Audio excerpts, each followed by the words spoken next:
This game is what college football fans have wanted and anticipated all season long. A rematch featuring two top 5 teams at a neutral site. This game could also be categorized as quote unquote retro, seeing as how this game is going to be played between the Oregon Ducks, formerly of the Pac 12 Conference, and a team on the West Coast, playing the Ohio State Buckeyes, a classic Big Ten Conference staple, on New Year's Day at 5 p.m. Eastern Time in the Rose Bowl. And the Rose Bowl typically features a team from the Pac 12 playing a team from the Big Ten on New Year's Day at 5 p.m. Central Time. Regardless of your alliance, this game should live up to the hype. Whether you're a fan of an SEC team, a fan of a Big 12 team, a fan of Oregon or Ohio State, this game will live up to the hype. I can basically guarantee that. In today's preview video, however, I give my in-depth preview of this game, analyzing each faction of this game all in a relatively short amount of time. Before we get started, we have a ton of content coming out all winter long, so stay locked in and subscribe, as it is the best and most efficient way to support the channel. Liking the video would help out a ton, as it gets this video into the algorithm for more college football fans to see and listen to. And comment for me right now what your score prediction for this game will be. And as you do that, I would like to wish everyone watching and listening to this video a very Merry Christmas and a happy and holy Christmas season. With all that being said, now let's dive right into this preview. Some numbers here between Ohio State and Oregon, just total defense. These numbers are according to ESPN Analytics. Ohio State has the number 1 defense in America, averaging 11.4 points given up per game, which is astonishing. I mean, they've played some pretty good offenses throughout the season, including Oregon, Penn State, Indiana, Tennessee. So to have stats like this is amazing to me, and they're led by Cody Simon at linebacker, who has 86 tackles on the season. They have a bunch of guys with interceptions. Denzel Burke leads the secondary, though we'll talk about him in a second when it comes to playing Oregon. And you have guys in there like Jack Sawyer, JT Tuimoloau, who have been awesome for the Buckeyes. Tuimoloau has 8 sacks, Sawyer has 6. Cody Simon, who we mentioned a minute ago, has 5. Sonny Styles from the safety position has 4. These guys are all dogs out there. Yeah, it cost a lot to get them, but it's paying off big time. And we haven't even mentioned Caleb Downs yet. Caleb Downs is probably the best defensive player in the nation. Hasn't really shown up in the stats so far, but he is still one of the best players in the game of football right now. College football, that is. They allowed 221.3 yards per game. That's total passing and rushing combined. This defense is elite, and that is an understatement. Now, we've talked about Ohio State's defense for a fair amount of time now. Let's transition over and look at Oregon's offense. Oregon has the number 14 total offense in America. May seem a bit low for Oregon and what we think of Oregon with that spread offense under offensive coordinator Will Stein, who I think is objectively probably a top 3 offensive coordinator in the country, no doubt. Tangent aside, they've had an extreme amount of success in Will Stein's offense, headlined obviously by quarterback and Heisman finalist Dillon Gabriel. He passed for 3,556 yards this season, added 192 with his legs, over 35 total touchdowns for him. He was amazing out there, probably the most underappreciated player in college football right now, with where he is as an elite quarterback, and people are talking like he won't even be drafted in the first round. Let me tell you, y'all made the same mistake with Bo Nix out of Oregon. Y'all better not make the same mistake twice with Dillon Gabriel. That's all I'm saying. The Oregon offense has gone for 35.9 points per game. That is a lot, by the way. That's a lot. And that's only 1.1 points per game behind Ohio State's total offense. And we'll get to them in a minute. They are averaging circa about 450 yards per game. And what amazes me about this offense is that they get it around to every single player and they have a nice balance. This isn't just a pass centric team like it has been in the past for Oregon. Jordan James has carried the ball a lot and he has produced some results as well. 1,253 yards for Jordan James, and right behind him with with Noah Whittingham. Noah Whittingham, the backup, has 537 yards on the ground as well. So they are spreading the ball around and they have a nice run pass balance, which is what I really appreciate about this Oregon team. On the receiving end, you had no one over 1,000 yards. You had no one at 900 yards. But Tez Johnson led the way with 866 yards. Evan Stewart, who got about a sixth of his yards in the Ohio State game, which we'll talk about. So you want to stay in here with me. He had 613 yards. Trayshawn Holden with 600 yards as well. And the tight end, Terrence Ferguson, with 500 plus yards as well. This offense is really, really good, and I don't need to tell you that. I just reinforced it. Staying with the Oregon Ducks, let's look at their defense. The number 10 rated defense, a top 10 defense in all of college football. They have allowed 17.8 points per game, which honestly, you look at Ohio State's defense, and that's even more of a flex for Ohio State. For Oregon to be doing that good on defense, and for Ohio State to be doing that much better than Oregon at defense, really speaks volumes to me. Focusing on Oregon's defense, however, really great points per game average for them. They're allowing 300 yards per game. That's total yards, as we discussed with Ohio State. And Oregon's defense just nationally is a bit underrated in my opinion. They have guys like Jamari Caldwell, Jordan Birch, Derek Harmon, and Mateo Uyunglele on the defensive line, and this defensive line is amazing. At linebacker, Bryce Botticher has led the team in tackles with 87. He has 2 sacks. And this team, man, in the secondary is amazing as well. With players like Tyshim Johnson, leads the team in interceptions with 3. And he's probably going to go in round 1 or round 2 at strong safety. Kobe Savage is really good. A player that is slept on, Nico Reed, who is a senior transfer, is second on the team with interceptions with 2, and he has 6 passes defended. That is second on the team behind Jabbar Muhammad, primary cornerback, who has 11 passes defended.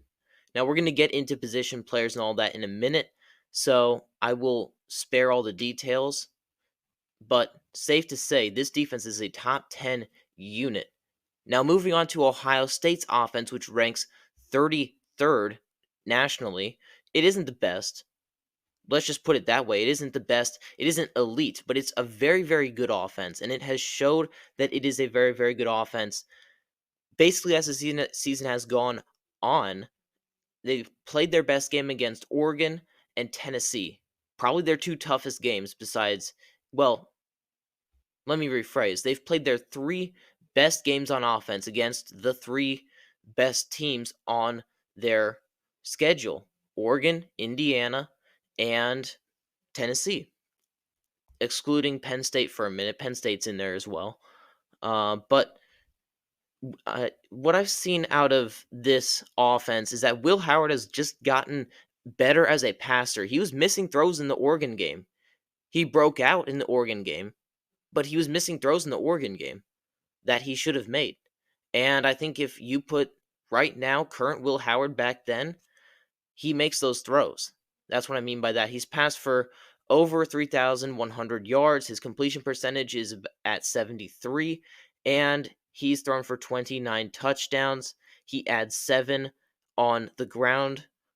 He has been a dynamic player for them. He has not been an elite player, certainly, but he has been the player that they have needed through some growing pains, certainly, and through some tough losses, certainly, against Michigan at home.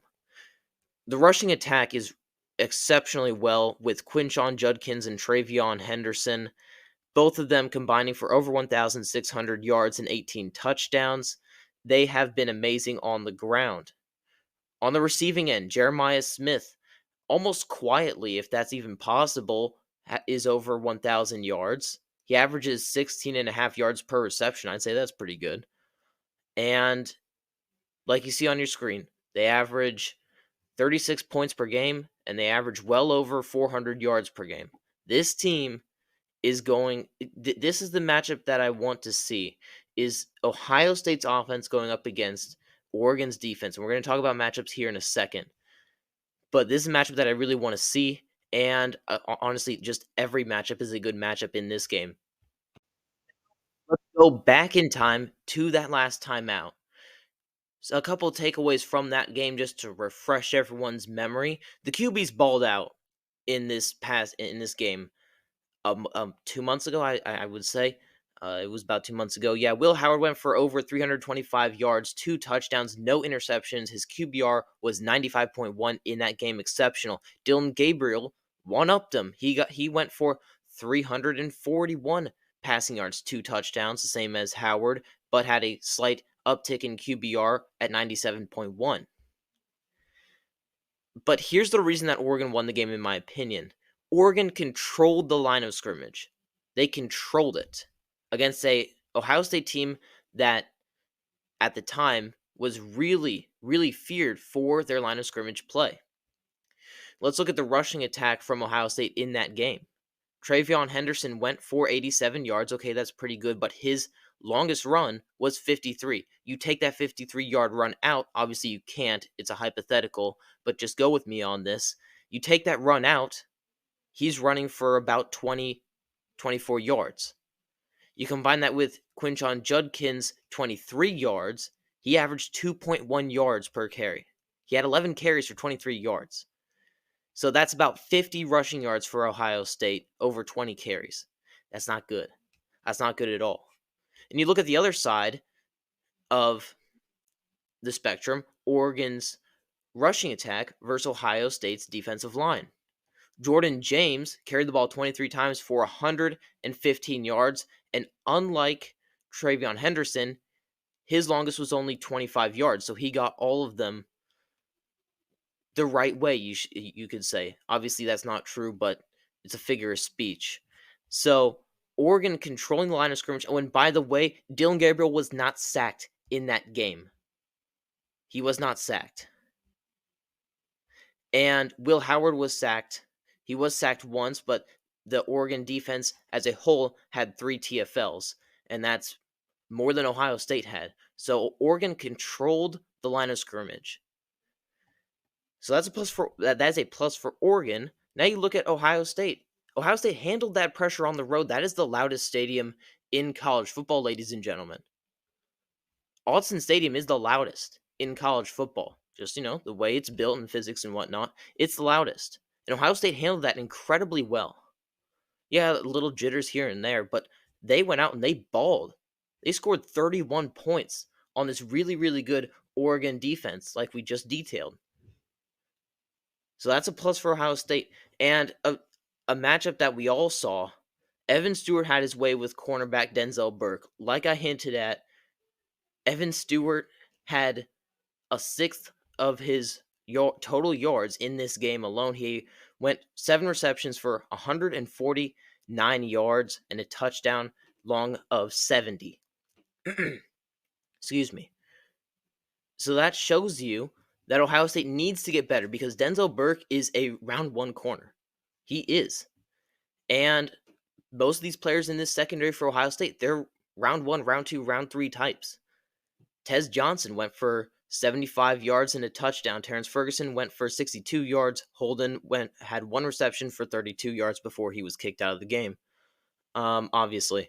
But It's just a matchup that I really, really want to see play out. Is Oregon going to have its way with the Oregon's wide receivers have its way with the Ohio State secondary? Well, we'll have to find out. Now I have a little power rating chart for you guys. In the green is where I shaded is where I think Oregon has the advantage. In the red, where Ohio State has the advantage, in my opinion. And the white is where it's too close to call my opinion. Coaching, I'm going to have to go Oregon here. Oregon's coaching staff is one of the best in the country. I think if you go pound for pound, I think Dan Lanning is a better head coach than Ryan Day, and I think Will Stein, offensive coordinator, is better than Chip Kelly at offensive coordinator. And I think a lot of you would agree with me on that, even Ohio State fans who were calling for Chip Kelly's head after the Michigan game. At quarterback, it is pretty obvious you're gonna have put the Heisman finalists in over the guy that has struggled at times in Will Howard. At running back, I went back and forth on this, but Ohio State, when you're just power rating it, taking aside the one game that they did play against each other, Ohio State's running backs have balled out. They've been amazing. The way they use them has been great, and I think there's a clear advantage here when you go to the running backs with Ohio State at wide receiver. It's a very different wide receiver cores. One in Ohio State that is super young with one super old guy in Emeka Ibuka, who is really good, probably a late round one type, and just a bunch of really, really young 5-star plus, composite 5-star, whatever you want to call them, types that have really balled out in their first season. Talking about Innis, Cardinal Tate, obviously Jeremiah Smith, who went for 1,000 yards this season, and he's going to rack up more. And Oregon's, you got some older guys, a lot of speedsters, man. They have a lot of speed on that offense, and that's probably one of the main reasons why they beat Penn State in the Big Ten championship game, is because they had a lot of speed. They had a ton of speed. So it's two wide receiver rooms that I just can't really go one way or the other. If I'm going to lean a way, it would be like 51% Oregon, 49% Ohio State. And as we get to the D line, I think it's different the other way. But offensive line, you got to go with Oregon. Ajaji Cornelius is a really, really exceptional guard. On the other side, at left tackle, excuse me, I said Cornelius was a guard. No, he's a tackle. He's a right tackle. Left tackle, Josh Connerly Jr. This tackle duo is going to go in the first couple rounds. They are awesome. They are an elite tackle duo. They're not elite in themselves, but they're elite as a duo. The guards have underperformed. Dave Yulee and Nishad Strother, they have underperformed a bit. Yapani Lalolu has been really, really good at center. Really, really good at center. Elite at center, you could say. This would have been more of a challenge for me to grade, you could say, if Seth McLaughlin had been fully healthy coming into this game, but he's not. So I'm going to lean Oregon with the offensive line. Defensive line, really, really close. Oregon's defensive linemen are slightly better rated in terms of PFF, but Ohio State's linemen are game wreckers, and they come out in the brightest of lights. JT Tuimoloau, all those great guys on the defensive line, they have all come out in the brightest of lights, and they play the best when they are playing the best teams. So with that being said, I'm going to lean Ohio State a little bit here with defensive line, but it's very, very close. Linebacker and secondary, I'm going to lean Ohio State. Secondary is where I give pause, but in terms of talent, Ohio State is more talented in the secondary than Oregon. You have one of the best defensive players in all of college football on that in that secondary with Caleb Downs. Obviously, you have Denzel Burke in that secondary, although he was burnt multiple times in that Oregon game. When you're looking at the player, he is a darn good one. Jordan Hancock, the one guy who I don't appreciate how he plays, Davison Igbinosun, in my opinion, way too sticky of a coverage and gets flagged a ton. He should lay off a little bit. But other than that, he is an elite player if he can just do that. Lathan Ransom at strong safety is amazing. Obviously, Caleb Downs at free safety. So it's all guys who are going to get drafted within the first 3 rounds, and I can't necessarily say that of Oregon when it comes to their talent at that position. Special teams here, I'm going to lean Ohio State as well. I think that they have superior special teams units. They're used to playing in weather, all sorts of it, and I think that they're better units overall. You guys here long enough. Here's my prediction. Oregon controls this game much like meeting number one. It is super close, but in that first meeting, I could not help. I don't know if it was just me or if it was all y'all as well. I could not help but shake the feeling that Oregon was just kind of controlling this game. Ohio State was just answering the punches that Oregon was throwing. Oregon was throwing the punches first, and I think that that is how they win this game, and I think that that is how they will win this game. Oregon Ducks 31, Ohio State Buckeyes 28. This is my Rose Bowl preview and prediction. Let me know your thoughts in the comments down below. We will have a preview just like this for every single college football playoff game going forward, and I will see you guys in that next one. See you later.